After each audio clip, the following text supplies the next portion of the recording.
آدمی پہلے نماز کے لیے کھڑا ہوتا ہے، اس میں بھی عاجزی ہے، کھڑے ہونے میں بھی عاجزی ہے۔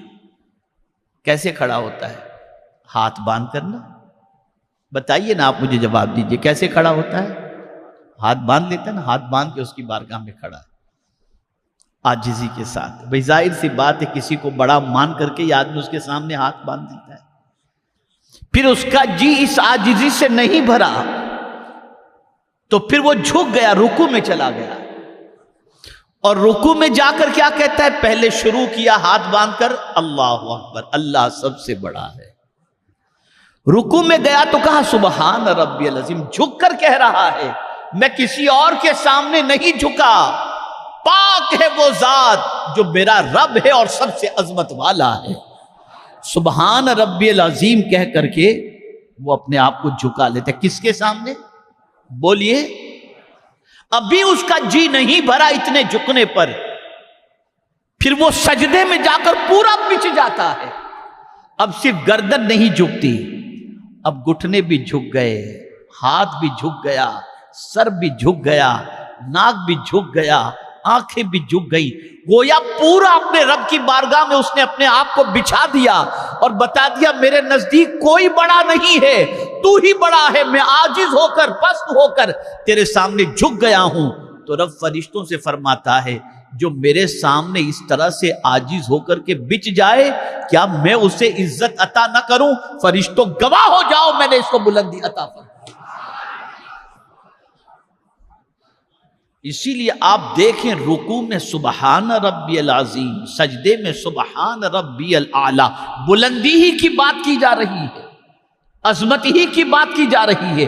کسی طاقتور انسان کے سامنے انسان نہیں جھک رہا، کہہ رہا ہے کہ عظمت والا میرا رب ہے، اعلیٰ میرا رب ہے، میں اس کے سامنے جھکا ہوں۔ یہاں سے یہ بات واضح طور پر سمجھ میں آ گئی کہ جو خدا کے سامنے جھک جائے، خدا اسے گرنے نہیں دیتا، اسے اٹھا لیتا ہے، اسے بلندی عطا کرتا ہے۔ لیکن یہ بھی اللہ کے لیے اس کی طاقت۔ اب ہماری قوم اللہ کی طاقت و قدرت ہی کو تو نہیں جانتی نا، مالدار کی قوت کو جانتی ہے، تخت و تاج کے مالکوں کی قوت کو جانتی ہے، اللہ کی قدرت کو کون جانتا ہے؟ یہ اللہ والے جانتے ہیں۔ اللہ کی طاقت کو اللہ والے جانتے تھے، اللہ کی قدرت کو اللہ والے جانتے تھے۔ اب میں یہاں آپ کو بتاؤں تو آپ کو حیرت ہوگی، ہمارا حال کیا ہے؟ ہمارا حال یہ ہے کہ کچھ ہمیں شہرت مل گئی، کچھ دولت مل گئی، کچھ اقتدار مل گیا، کچھ عہدہ مل گیا، تو ہماری پوزیشن تھوڑی سی الگ ہو جاتی ہے،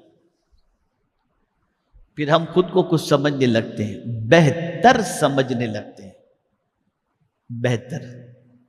لیکن میں آپ کو بتاؤں گا تو حیرت ہوگی، ایسا ہی معاملہ حضرت بایزید بسطامی علیہ الرحمہ کے ساتھ ہوا۔ حضرت بایزید بسطامی رحمت اللہ تعالی علیہ دریا کے کنارے سے تشریف لے جا رہے تھے تو آپ نے دیکھا کہ ایک شخص ایک عورت کے ساتھ بیٹھا ہوا ہے اور قریب ہی کے اندر ایک بوتل پڑی ہوئی ہے، دریا کے کنارے، عورت ساتھ میں اور بوتل۔ مان ذہن میں ایک خیال آ گیا، عجیب آدمی ہے، اسے ذرا بھی خیال نہیں، اور یہ خیال آ گیا میں تو کم سے کم اس سے بہتر ہوں۔ توجہ چاہوں گا جملے پر، بایزید بسطامی علیہ الرحمہ کو یہ خیال آیا کہ میں تو اس سے بہتر ہوں، یعنی ذہن کے پتہ نہیں اس غلط کام کے لیے یا اس میں شراب ہے یا کیا ہے، تو اس سے آپ کے ذہن میں یہ خیال آیا کہ چلو اللہ کا شکر ہے میں اس سے تو بہتر ہوں۔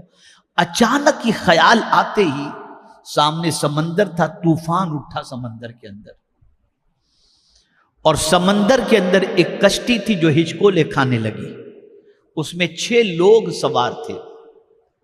وہ نوجوان جو عورت کے ساتھ بیٹھا ہوا تھا اس نے فوراً دریا میں چھلانگ لگا دی، اور چھلانگ لگا کر جیسے تیسے کر کے وہ 6 لوگوں کو بچا کر کنارے پر لے آیا، اور پھر اس کے بعد اس کے چھلانگ لگانے کو دیکھ کر بایزید بسطامی حیرت میں تھے کہ یہ دریا میں اپنی جان کو داؤ پہ لگاتے ہوئے چھلانگ لگا دیا ہے، دیکھو ذرا کیا کرتا ہے۔ جب بچا کے لے کر کے آئے تو بایزید بسطامی علیہ الرحمہ سے کہتا ہے، بایزید ایک کو تو بچا لیتے، بایزید ایک کو تو بچا لیتے۔ اور سنو بایزید، یہ میرے ساتھ بیٹھی ہوئی میری ماں ہے اور یہ بوتل پانی کا ہے۔ بایزید نے مٹی اٹھائی، اپنے سر پر ڈالی اور کہا، افسوس افسوس افسوس، میں نے کیا کہہ دیا کہ میں اس سے بہتر ہوں، یہ تو مجھ سے کروڑوں گنا بہتر ہے۔ اور پھر کہنے لگے، آج کے بعد میں اپنے آپ کو کسی سے بہتر نہیں سمجھوں گا۔ یہ کہتے ہوئے ابھی جا ہی رہے تھے کہ مولا نے امتحان میں گرفتار کر دیا۔ ایک شخص اپنے کتے کو لے کر کے آ رہا تھا، اس نے بایزید بسطامی علیہ الرحمہ سے پوچھا، او بایزید ذرا یہ تو بتاؤ میرا کتا بہتر ہے یا تم بہتر؟ اس لیے کہ دل میں ارادہ کر لیا تھا نا کہ میں اپنے آپ کو دوسرے سے بہتر نہیں سمجھوں گا، تو قدرت نے فوراً امتحان میں ذرا دیکھوں بایزید اب کیا کہتے ہیں، امتحان میں ڈال دیا فوراً۔ بایزید بسطامی سے اس شخص نے کہا کہ میرا کتا بہتر ہے یا تم بہتر ہو؟ اب جواب سنیے بایزید بسطامی علیہ الرحمہ کا، فرماتے اگر میرا خاتمہ ایمان پر ہوا تو میں بہتر ہوں، ورنہ یہ کتا بہتر ہے۔ کہاں ہیں ہم؟ کس دنیا میں جی رہے ہیں؟ اللہ والے کبھی خود کو کچھ سمجھتے ہی نہیں تھے، وہ خدا ہی کو سب کچھ سمجھتے تھے اور اس کے سامنے جھک جاتے تھے۔